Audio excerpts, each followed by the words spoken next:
Vildt sindssygt, åndssvagt, psykedelisk, hej.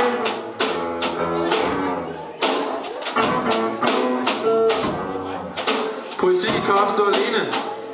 Kan I lide det? Er det fedt?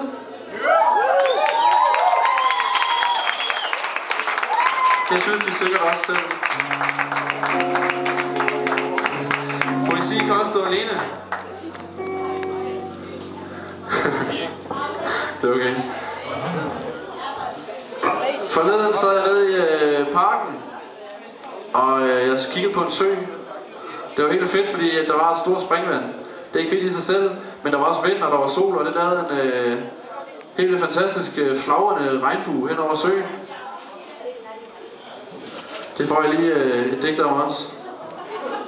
Jeg sad sammen med en rigtig dejlig pige. Det her, det er det.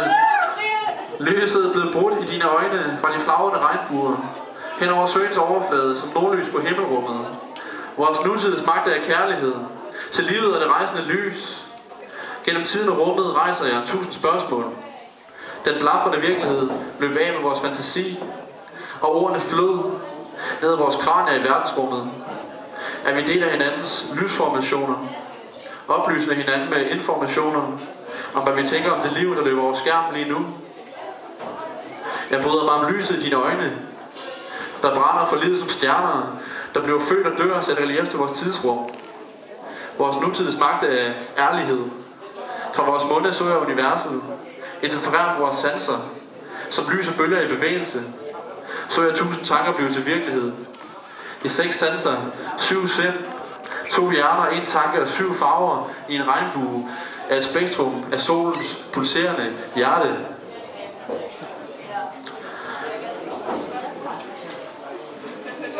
Kommer der mere musik? Det handler om virkeligheden. Jeg ved ikke, hvad virkeligheden er. Virkeligheden kan være forskellig. Men lige nu har vi i hvert fald virkelighed sammen. Det er fedt.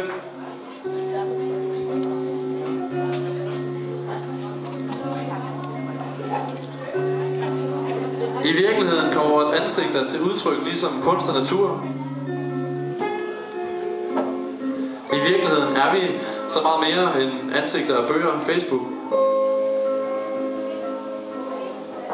I virkeligheden er vi af samme stof som vores forfædre og jordens første åndedræts. I virkeligheden er jeg et billede på det samfund, der omslutter mig. I virkeligheden er jeg mig selv på samme niveau som skizofrene ofre for teknologien. I virkeligheden er min religion 6 sanser i 3 dimensioner og meget langt fra teologien. I virkeligheden deler vi kroppe af kanyler, mens fikser hinandens syn på livet, underkaster vi maskinernes indtog. I virkeligheden oplever jeg verden bedre i en bil uden destination og i et tog ind til benet. I virkeligheden er hovedstadens sjæl af farver, nervebaner og undergrundsbaner kun en lille del af mit udkantshjerte. I virkeligheden står jeg på kanten af verden og suger vandmasserne ned i mine lunger. I virkeligheden stoler jeg blindt på kærlighed, ligesom de fladpander, der troede, at jorden var flad. Og du må gerne rette mig, hvis du har set en større mening med den virkelighed, der ændrer sig som et ansigt, og altid er den samme. I virkeligheden har jeg intet belæg, bortset fra alt det, der aldrig nogensinde blev skrevet på min væg. Har I nu så prøvet at være stive i øjnene?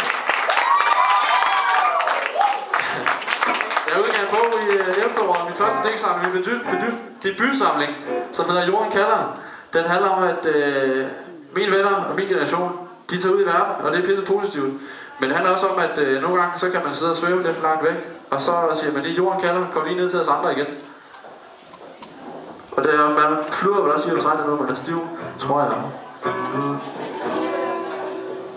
Der kommer 2 digte om det. Klar dig.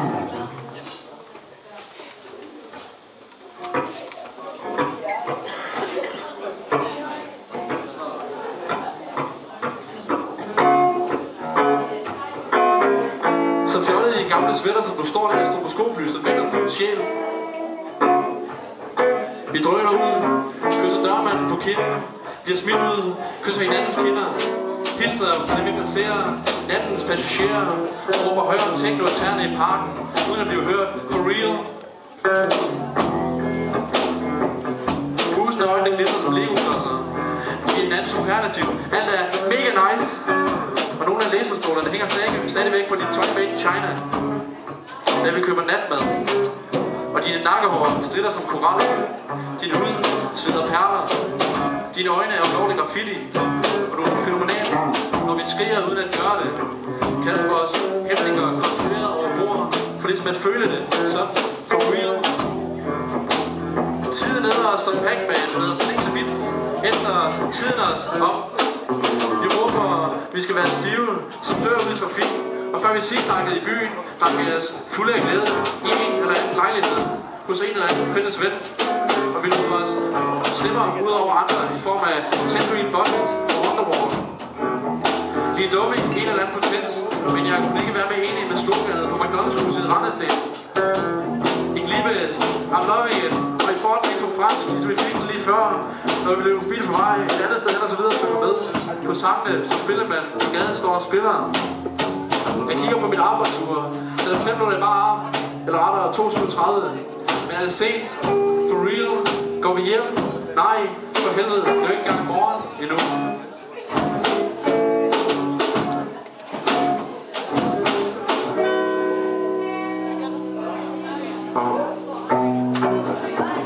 I Beats er vi i samme båd, når vi krænger vores hjerter ud med mega loose manér. Som en fix og en junkie, giver mig et kick, når jeg kigger på dig i kickstartens aften. I'm fucking loving it, intet mindre. Du siger hej med dig til din fisk i havet. Vi går på gaden og lytter til dine ord, der er mere end ord. Nærmest som lyden fra Humlebi over fyrfædesfly, stod bord i hvid plastik. Vildere foran orange, æsserne fra en klapperslange.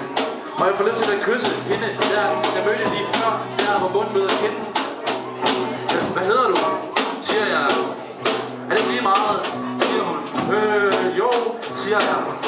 Men måske skulle man bare prøve. Om ikke andet, så er hendes hånd mod min kind jo også en form for kontakt. I går blev vi enige om, at verden ikke findes. At verden er så grim og smuk, at vi aldrig skulle forlade den, og at vi aldrig ville forlade os.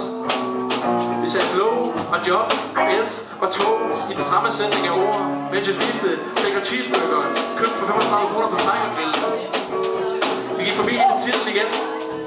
Nu hånd i hånd med en laver lav, som vi mødte tidligere på aftenen. Jeg sagde, hej smukke, hun svarede, idiot, og vi væltede ud. Vi væltede meget længere ud i vores eget jeg.